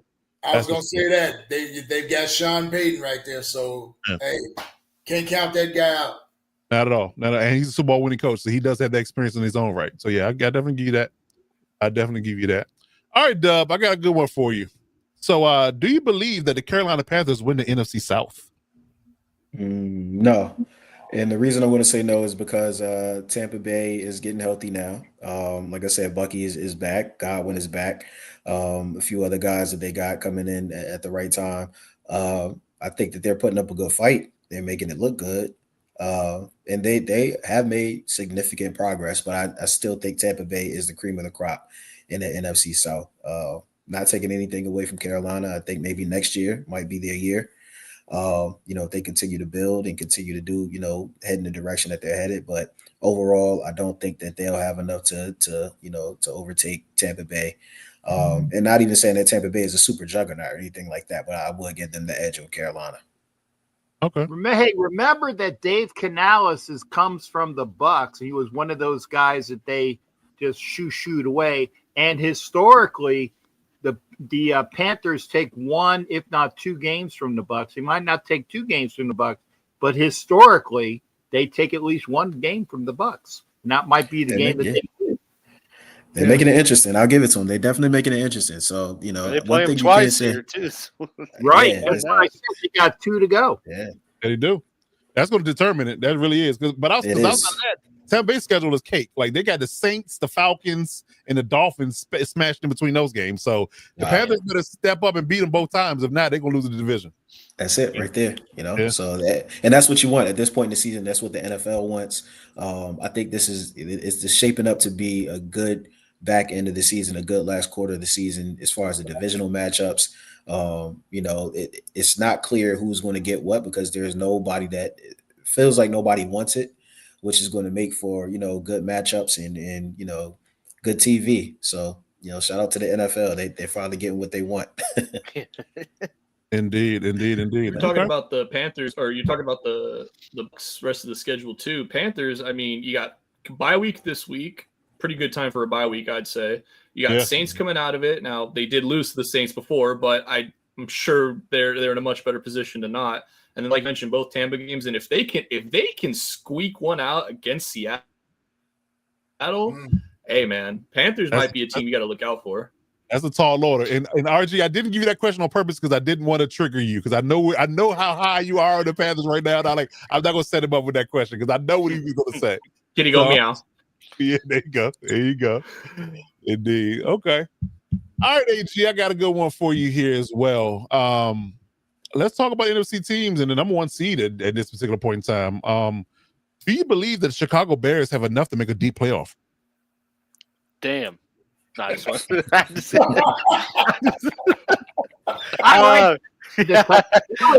do want to point out, I love how Dub just was like, no. Just answered it. Right. He didn't continue the trend, but I was going to say damn regardless of what he said. That's comic timing, Alex. That's wonderful. No, that was great, man. That was a rim shot right there. Yeah, that pause there. That felt dirty, just the way I said that. All right. Yeah. Anyways, back to the Bears. I do think the Bears have enough to make a pretty deep playoff run, or at least win. I guess they might have a bye at this point. At least win their first game, whether that's wild card round or round two, because they have an absolutely elite running game. I mean, they have a two-headed machine in the backfield running the ball. They're able to use that to not really put much of the game in Caleb's hands, and their defense has been opportunistic at the right time. So as long as they can, continue to build on that running game with Monungai and Swift, I think they can be a problem come playoff time. But I will say we've also seen Ben Johnson offenses look like this before and sputter out in the playoffs. So that's kind of where I get my reservation. And then it's like, you take the running game away, then it's up to Caleb Williams. And that's a roller coaster of emotions right now. It's a glass case of emotions. Not a Rob Burgundy. Yes, that's a glass case of emotions for sure. I like it. I had a case of Monungai in the Navy, but I had to get a shot to get rid of it. Wow. Oh man. Okay. All right, Cap. Well, it was there, man. I'm sorry. It was easy. I got you. All right, for you, good sir. Do you believe the Cowboys can make the playoffs this year? Oh, easy. Yes. I don't even know what their schedule is. I can look it up, and I'm sure somebody has it on wire. But the way that they've been playing, the way that they've been, taking care of, in 4 days, they take care of both the Chiefs and the Eagles. And I said that correctly. And it was just off on, what was it? Now, I know they got another tough game on, I think it's Detroit on Thursday, is it not? They got Detroit on Thursday. Yeah. Thursday, Detroit, the Vikings, the Chargers, the Commanders, and the Giants. Yeah, so I'm going to be St. Brown. I'm gonna be double hatting on this next portion. Yeah, I think that they can make the playoffs. I mean, Detroit without Armand Ron, that's a big component that's not there. And Dallas is winning with good defense, good special teams overall, and Dak ain't effing up when he historically is done. I mean, Dak is not Romoing it, if I can say that. Can I say that? Dak's not Romoing it? Anyway. Oh, jeez. That's my Romo. Hey. That was good. I'm sorry. I missed that. Come on. I was very involved, but that was a good Romo. So I think Dallas makes it. And I saw a great like movie or little video? Was it like the Joker going down the steps? From the last Joker film when he's going down the steps at the end, kicking and And he said for all the people that were bagging on the Dallas Cowboys, this year, and Joker's laughing at the end. That could be true. That's definitely Jerry right now. He's flying down those steps, in his glee, looking like a genius after that Micah trade. So yeah, definitely that. If they make the playoff this year and they turn around, the Packers don't make the Super Bowl, and they turn those picks into gold, they definitely won that trade. That's for sure. Well, I mean, if Jerry's looking at it's like the second coming of the Herschel trade. Well, it could end up being that. We'll see because he didn't get nothing for it. I'll tell you that. He got a haul for Micah if you want to be honest about it. Right now, he haven't even cashed his picks in yet. What's crazy too? Also, Jadeveon Clowney has been a great addition to that defense as well. Yeah. Him and Fowler playing well in addition to Donovan Iziraku, who's playing well, who they drafted in the second round this year. So they team up as Iziraku with another edge rusher in this draft coming up with that interior D line and with having Overshown back. Yes, that's filthy. That's definitely filthy. That's was crazy if true. Who knows if actually true? But the fact that he offered Micah Parsons and a first-round pick for Quinnen, and they said no, and then he turned it to the Packers for a totally different type of deal that was way more favorable, and still got Quinnen. Right. Go figure. I don't know what they're doing in New York, but not much, clearly. They don't know what they're doing. They don't know. Obviously, Woody Johnson was thinking. Yeah. I don't know what the hell he's thinking. Exactly. I think they were releasing big money that was going to hit them. Yeah. That's what that is. And they're going totally young right now. I agree with that. Look, got traded Sauce and Quinnen. Your two cornerstones. Got to be a fire sale. Okay. All right. So, RG, you got anything for me before we move on? I do got a question for you, Coach. So obviously we're talking about playoffs. We're in December now. It's when the going gets rough. This is where teams really show what they're made of, before we approach January football. And there's a team up there in the AFC North that just got their quarterback back. And they had a huge divisional win in his first game back.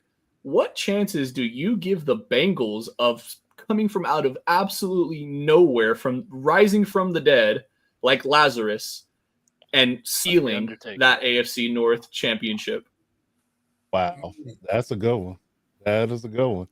Damn. I like his dropping of Lazarus too. That was actually erudite as well. Very erudite. It's going to be rough, but and I will give them credit for the defense playing a little bit better than they have in the previous 11 weeks. But maybe the motivation of Joe Burrow coming back is guiding them, playing better football because they're missing both their edge rushers. We hadn't seen Trey Hendrickson or Shamar Stewart in weeks. They're still playing solid football, not great, but solid football on the defensive side of the ball. So we're getting Joe Burrow back. It definitely propel them in a certain case, but look at their schedule, man. I mean, they got to play the Bills this week. They got the Ravens next week, and the Dolphins, which I think there was a win. Cardinals, then that tough defense from the Browns. And they got to run the table. I'm not sure they can. They're 3-1 in the division. They are, which is weird to say when they haven't. Yeah, right.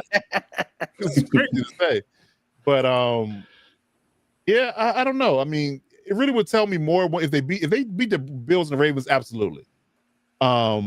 But if they don't beat the Bills or the Ravens, it's RIP. It's for sure. They just got back. They got too far in the hole. It just got too far in the hole. That's the only thing that which sucks. I mean, which it kind of helps. It hurts them, but helps me because as long as they're competitive through week 17, I got Jamar Chase, so we're good in fantasy. But oh God, I was waiting for when it was going to hit. You missed it earlier. We were talking about Saquon. Yep. Yeah, gotta drop a FF on the show. Oh my God. But outside of that, yeah, it's uphill climb for sure. I mean, they got to win both. They got to win at the Bills and win at home against the Ravens. Yeah, that's a rough going. The Browns not gonna lay down for you. I mean, they still, that defense still playing good. And Myles Garrett is going for that sack record. So yeah. So I think it's a tough slate, and it's a very slim chance. It's slim to none, and slim is packing his bags on vacation. So yeah, that's my take on it. Love it. Indeed. Okay. All right. So let's move on down the line. Let's talk about our cover forecast. Let's get into games of the week. So we got a heavy slate of games this week, and all big time implications when coming down to playoffs and seeding and all that good jazz. I think we could fit probably 4 or 5 more games on this docket, but we only like to do 4, so we'll get the best 4 out of this. So the Cowboys on Thursday night, like we said, they got to face the Lions in Detroit without Amon-Ra. Cowboys are playing hot of the fifth street football right now. So although Detroit is favored by -3, which I think is crazy to say the way Dallas hasn't moved. I know, that's the crazy part. So Dallas, the underdog at -3. RG, who you have in this game? Who you got winning? The Cowboys or the Lions? Man, I feel like I gotta go with the Cowboys here. I've already talked them up, so far on the show. I think Detroit is just in a bit of a free fall right now. The O-line is taking a little bit of a beating. Obviously, Amon-Ra isn't there at the moment. And I think the Cowboys are just riding hot right now, man. They're on a 3-game win streak. Their last 2 wins coming against both Super Bowl participants from the season past. I just think that offense is absolutely electric. It has been all season. And that defense is getting healthier. That D-line is significantly improved with those trades, with those acquisitions. Of course, not going to talk about, losing Micah Parsons. We've talked enough about that. But for what the team they have now, I'm on board with the Cowboys entirely. And they are the team in the NFC nobody wants to see make the playoffs. This should be an easy +3 from the Cowboys. Oh yeah, we're right there with you for sure. So you got the Cowboys with the either win or just flat out don't cover the spread. I'm with you there. Yeah. Okay. All right, Violator, who you got? Cowboys or the Lions in this matchup in Detroit? I got Cowboys. Just nix the points. I just think they're flat out better right now because they're healthier right now. Yeah. And that defense is going to get after Goff and give him a hard time. Detroit, has a decent run game, but then when you look at the passing game, they're pretty much one arm. So I'm giving the Cowboys the edge. I like it. Okay. Good stuff. Who you got, Dub? Cowboys or Detroit? I want to take Detroit. I'm not super confident in it, but I want to take Detroit. This is going to be the game where the question is going to come in whether they miss Ben Johnson or not, because they're going to have to be a little bit more creative on offense. They're going to have to, obviously with the injury to Amon-Ra, I'm not sure if he's going to play or not. They're definitely going to have to lean on their run game a little bit. So finding different ways, to get Gibbs the ball, or even the short passing game and get him active in the short passing game, in my opinion, which is an extension of the run game and could be the difference in this. So I'm going to go with Detroit with the edge in a close game because they're at home, and I think they realize the urgency in this. And also, the last thing I'll say about Detroit is I think that they're probably more comfortable in this situation than they are being like the favorite. This is the situation where I don't want to say they're the underdog because they still are a talented team, but I think they prefer to have to, claw and scrape for their wins and to beat the shiny new toy and Dallas Cowboys. Everybody's on that side and everything like that. I think they prefer to be in that. So Thursday night, Detroit will be rocking. I'm going to take the Lions in a close one. Okay. All right. Jared Goff does play better at home, so we'll see. We will see. All right, Alice, who you got in this matchup? Cowboys or Lions? We them boys. I'm going Cowboys. Banged up Detroit. Cowboys defense has really turned the page to some degree, at least with stopping the run.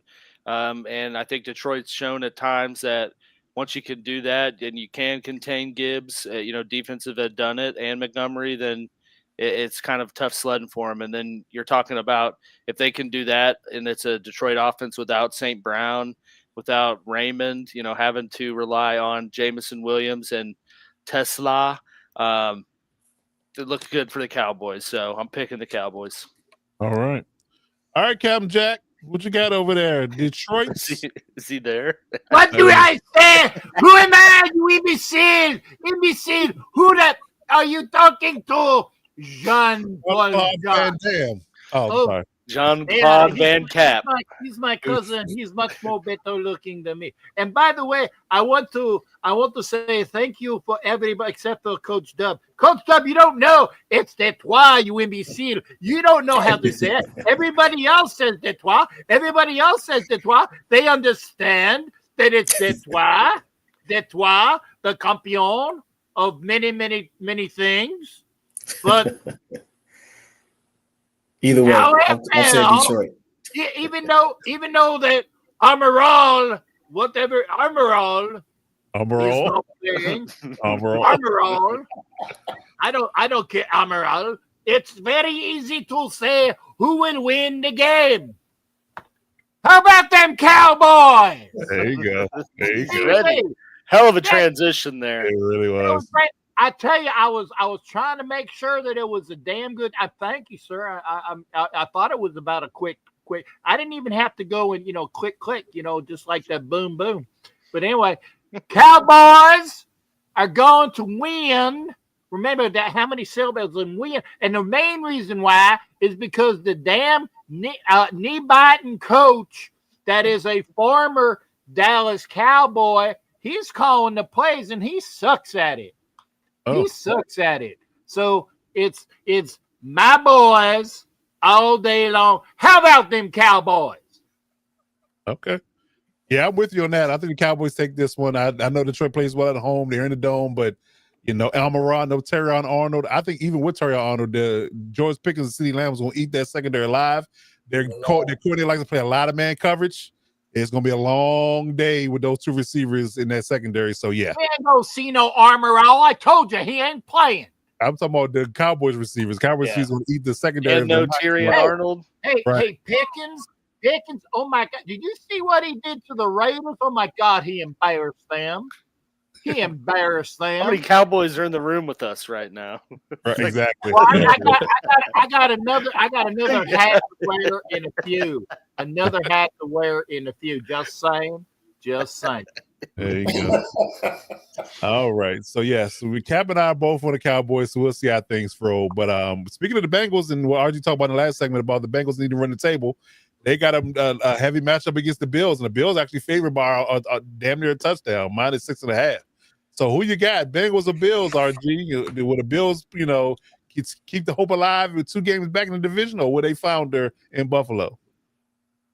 That line is a joke, man. There is no way in hell the Bills should be getting almost a full touchdown and extra point worth on the spread. So this is easily Bengals plus 6.5.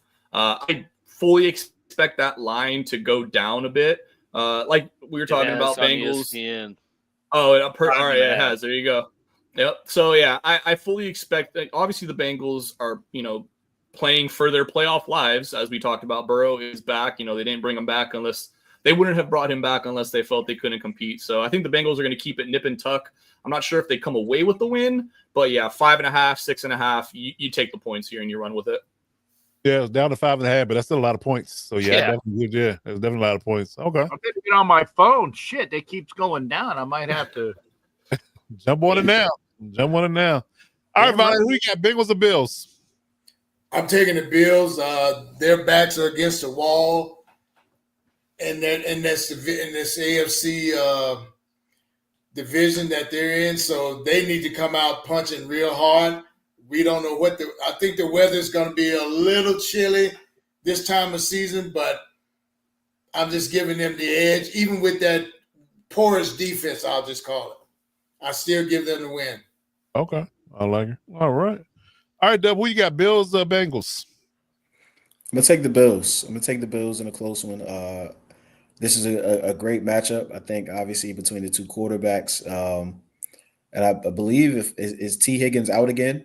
If I'm not mistaken, I think T. Higgins is still out, isn't he? Hasn't been clear yet, but they like to believe they're going to get him back this week. Okay, yeah. So that'll be a big difference. But as of now, I'm going to take the Bills. I do think the Bengals cover. I don't, like you said, I think 6.5 is a lot, so I think the Bengals keep it close. But I got the Bills in a close one. Okay. All right, AG. Who you got in this matchup? The other G. There you go. The other G. I'm kind of with Dub. I got Bills winning in a close one, just because both of those teams' defenses, I think, are going to make it interesting, especially with Joe Burrow back. But I think, Josh Allen's been running a lot more. They've been using James Cook a lot more. I see this being a pretty big James Cook day, but I think Buffalo wins. Okay. Good stuff. Who you got, Cap? Bengals or Bills? Well, shit, I got them at 5, so it's still even dropping for the bet that here. But I'll take the Bengals to get with the 5. Right. But I think that the Bills, because everything they're gonna need this one. It's gonna be a really good game in my aspect. But I got the Bills winning, but the Bengals, unfortunately, even another half of point. But yeah, I got the Bills to win and the Bengals with their 5 to cover. I like it. Okay. Yeah, I definitely would bet, man. I'm taking the Bengals in that line, but I think the Bills get this W and get the faint hopes of the Bengals playoff hopes, go take another dash. I think the Bills need this game more, just to keep pace in that wild card race, for sure. So we'll see how things go, but I definitely like the Bengals to cover, but Bills to win. All right, so Colts against the Jags. This is gonna be a good one in Jacksonville. I think Colts are, they took a step back. They're second in the division now. Texans are nipping on their heels. So Colts are actually favored on the road by -5, 1.5. So who you got, RG? Colts or Jags? Man, this one is tough because the line is so small. It's a division game. I mean, like you mentioned, Colts are just kind of in a bit of a free fall. Jags look like they're trending up. They're playing a lot better as of late. I'm going to go with the Jags on this one for 2 reasons. One, they're at home. And for the second reason, they're getting the points. And I know it's only 1.5, but I just feel like the Jags are going to come away with this one. Trevor Lawrence, as much as I don't like him, obviously joke about it saying he puts the T in INT. I just trust him more than Daniel Jones. So yeah, Wow. I think I'm gonna go with the Jags here. But did you throw up in your mouth a little bit when you said that? No, I'm sorry. Did you throw up your mouth a little bit when you said that? Yeah, just a little bit. It was a little bit of baby barf. Okay. I like it. I know all about that. Yeah, exactly. Okay, good stuff. Good stuff. All right, Violator, who you got, Colts or Jags? I'm going to take Colts in this one. It's going to be a close game as a points show, but I just think the Colts have more firepower right now. I could be wrong come next Tuesday, but I'm going to lean on the Colts to take this one. I like it. Good stuff. All right, Dub, who you got, Colts or Jags? I was torn in between this one. I think that the only reason I'm going to go with the Jags on this is because I think the key for the Colts to win is their run game, and I think that's the Jags' strength is stopping the run. It is. So for that reason, I'm going to take the Jags in a close one. However, I do think that Trevor Lawrence is going to try to give it away as hard as possible. I foresee some big turnovers, but I think that the Jags will be able to pull it out just because I think they should be able to neutralize Jonathan Taylor in that run game, and the Colts. They've shown that when they haven't gotten that run game going, they're a different team. So I'm going to take the Jaguars. Yeah, fun fact: every team that's held Jonathan Taylor under 100 yards rushing has won the game against the Colts. Huh. Who would have thought? And who has the run number one rush defense in the league right now? The number one rush defense in the league right now is the Jaguars. So there you go. So yeah. Okay. Yep. I'm glad you told me that before I placed the bet. You're welcome. I'm here to help. Yeah. I'm here to help. I'm here to Yeah, help. that FF stuff, some good stuff, You know, some money making stuff. I got Sometimes they're intertwined, you know. you. A little bit. We one hand wash the other. One hand wash the other. Yeah, okay. Check and balances, you know. There you go. All right, AG, who you got? Colts or Jags? I'm going to pick based on what I want, not what I think will happen, and that is the Colts winning. Because I need them to. Because the Chiefs beat the Colts, the Jaguars beat the Chiefs. So okay, fair enough. Come on, fair enough. Fair enough. We need vintage T-Law to come out. You know, there you go. And that's not good. That's not a good thing. Yeah. That's not a good thing. There you go. Okay, good stuff. All right, Kat, who you got? Colts or Jags? Well, based upon what you just said, and being the fact that I don't like to lose, I actually did pretty well this weekend. And I'm not a degenerate like that dude in the right corner, but I will take some when I'm allowed. I will take, and also because it f's up that guy down there. Okay. But no, it's a tough one. Yeah, I'll take that other Florida team. I know it pains you to say. I know it pains you to say it, but yeah, I got you. Okay, yeah. But it also does it help you if the Jags win? Help who? Alex, does it help? I don't. No. I mean, I don't think so. No, it doesn't. Nope. Yeah, okay. No, because the Jags have the tiebreaker over there them. You go. So no. Okay. Well then, good. Go Jags. Hey, Nav man, what are you looking at to get in the playoffs? Oh. Hey, we're looking at the draft. We got our priorities straight. Indeed. Yeah, I'm at the again. I think I might have barfed a little bit too begrudgingly. Yeah. I guess I'll take the Jags as well. Top run defense. Jonathan Taylor. I think they figured out the blueprint. If you stop Jonathan Taylor or limit him from not running for 3 touchdowns and 150 yards on the ground, they typically struggle. And Daniel Jones has that leg issue now. But that's something to be considered. So yeah, I'm gonna roll with the Jags this week, and and they should keep their ascension in the division running. So I'm gonna roll with the Jags. All right. Looking at the last game, the Texans at the Chiefs. This is gonna be a good one. The Monday Night Football game and the Sunday night game is gonna be really good. To round out the week. So Texans at Chiefs, and the Chiefs are actually favored at home by -4. Who you got, RG? Oh, 3.5 now, but still favored. Right. This is so tough because my heart really wants to say Texans, just because I want to see KC eliminated. Sorry, Alex. But I feel like I do this every week, and just that. Oh, it's the Chiefs, and they, when it comes down to it, they're gonna buck down and they're gonna win. They're gonna dig into that championship pedigree.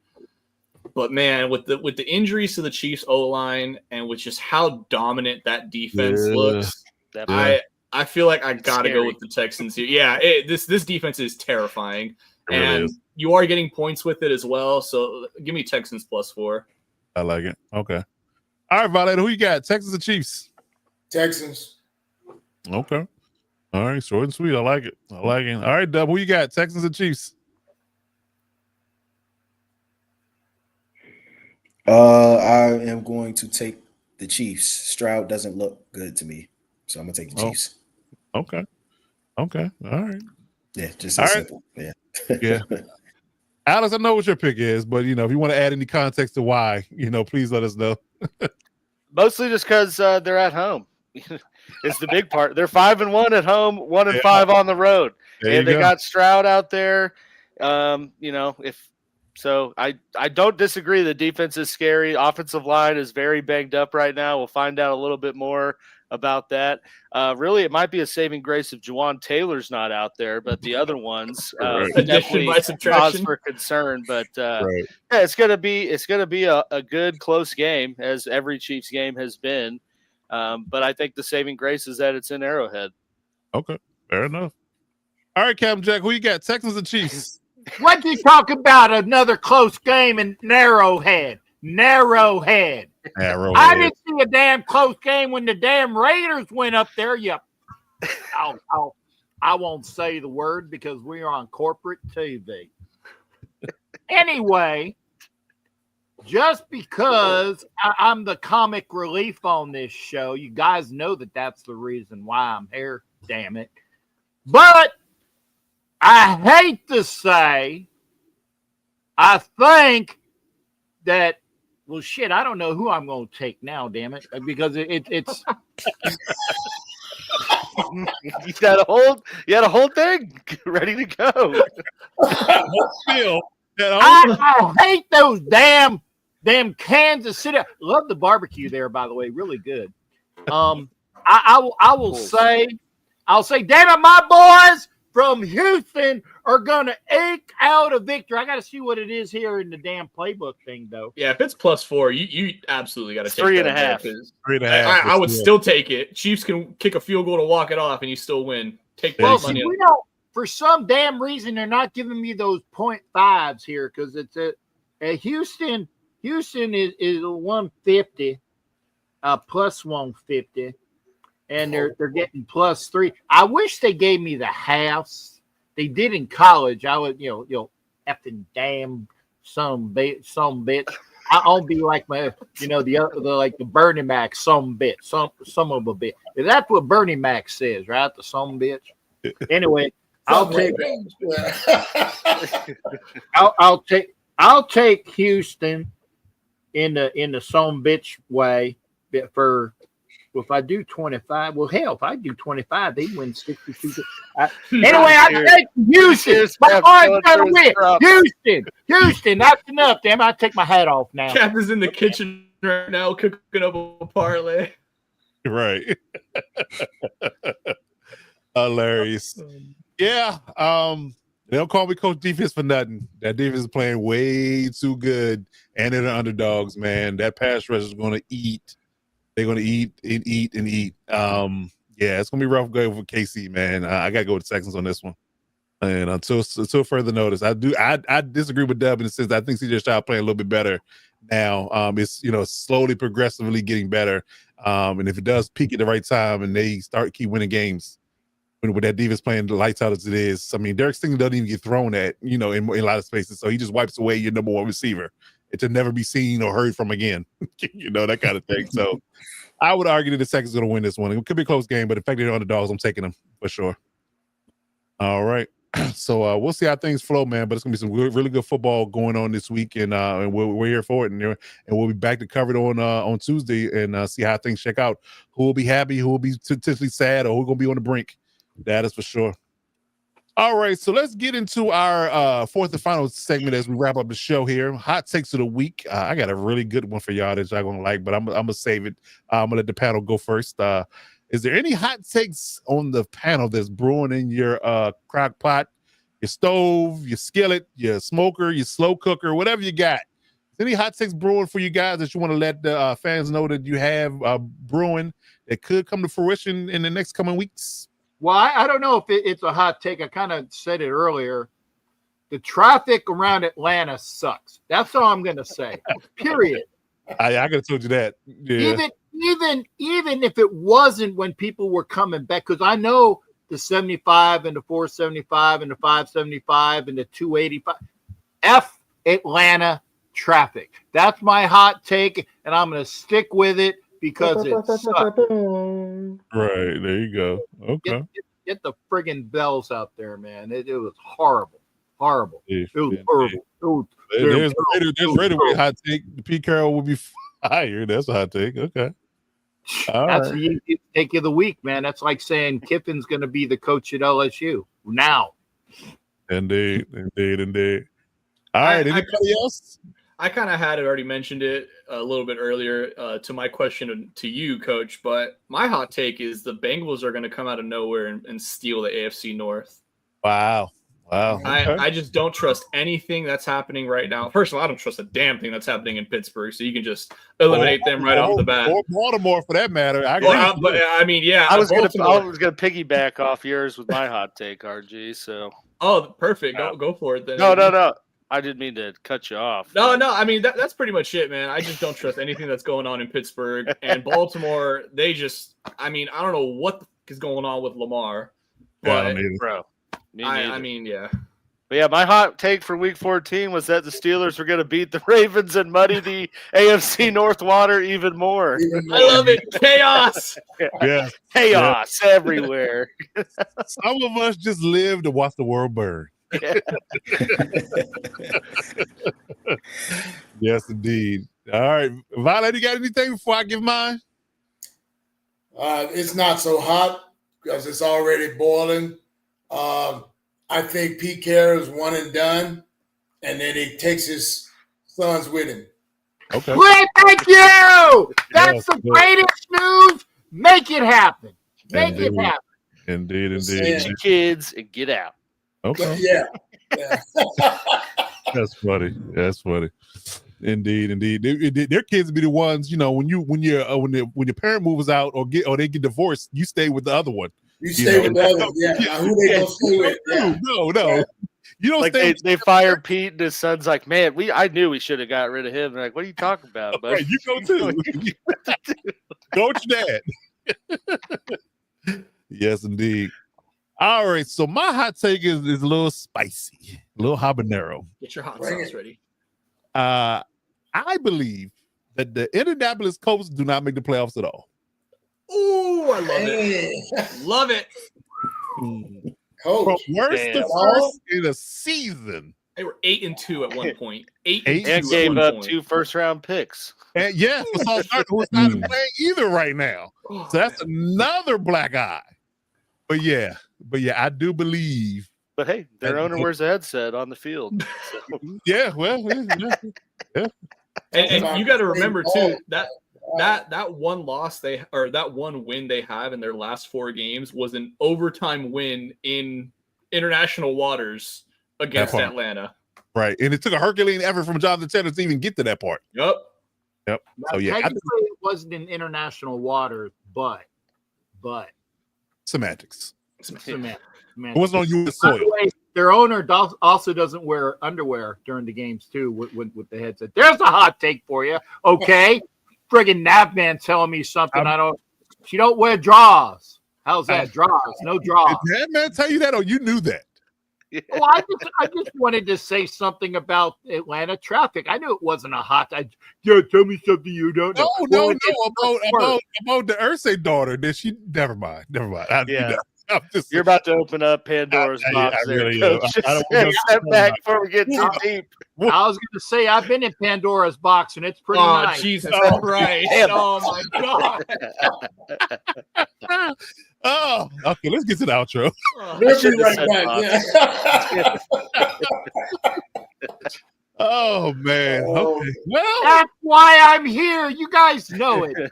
Oh man. Well, if you're looking for the hit squad. If you're looking for the hit squad in any facet for Commanders, Chiefs, or Chargers news, please hit those guys up on their social media channels. Any questions are welcome through their DMs. Add them on Twitter. Do whatever you got to do to reach out to them. Please give them a shout. If you're looking for the NFL Nation Live crew, Ref Guru, Violator, and Captain Jack are all on Twitter. For Raiders news and referee questions, they are available to you. Captain Jack is also available on Instagram, Facebook, and YouTube. So drop him a follow on his platforms as well. And OnlyFans coming up. Well, that's a hot take right there. That is exclusive content after hours with Cap. Okay. If you're looking for the Lockdown Diva Sports Network in any facet, drop us a line on any of our platforms. TikTok, Instagram, Twitter, Twitch, YouTube. Please hit that subscribe on the YouTube channel for the YouTube algorithm so we can get this channel to higher heights and deeper depths. Hit us up on Gmail if you want to drop us a line or some detailed information that you want to get out in this social media stratosphere. And for our subsidiary channels, if you're looking for Chargers news and all Chargers content, hit us up on Electric Shock Podcast. We're available on all platforms as well. YouTube, drop a subscription, Twitter, Instagram, TikTok, Facebook, and Gmail as well. And God forbid that you have nothing else to do with your life, with your wife, with your kids, or anything decent. Read an effing book. But no, you got to play FF, fantasy football. But if you're that stupid, then you got to watch the Lightning Fats Fantasy Football podcast with that guy and that guy. That's all I'm saying. I'm gonna let you do that from now on. I don't need to say anything more. I really don't. Get away! Read a book. Oh man, we have lives. Read a fantasy book. Read a fantasy book. There you go. We have lives in fantasy. Indeed. Yeah. All My right. life is fantasy. All right. Right. Especially when you're married. It's a joke. Because then we'd be here a lot longer as well too. Indeed. All right. So that's going to do it for us this week. Another great show for the Lockdown Blitz. We are here each and every Tuesday night, 9 p.m. Eastern Standard Time throughout the NFL season. Like I said, hit us up on our social media accounts if you need to reach us in between shows, and we'll be back next week to cover the NFL for Week 14. But in the meantime, between time, that is Coach Mike Dubb, that is Captain Jack Rackham, that is Violator, the real AG Alice Givens, and Young RG. Until next week, we will see you when we see you. Yeah. Step up.